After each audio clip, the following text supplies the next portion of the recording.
Question number 103. Factorize 9a square minus 16b square.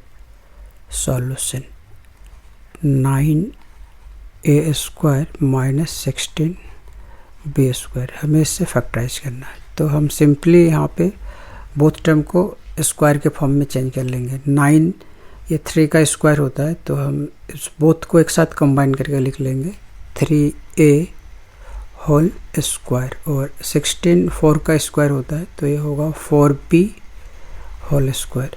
और फिर हम इसमें अलजेब्रिक आइडेंटिटी अप्लाई कर देंगे, तो ये होगा 3a plus 4b into 3a minus 4b। यहाँ पे हमने अप्लाई किया है इस वाले आइडेंटिटी को। We know that X square minus Y square equal to x plus y into x minus y. Answer.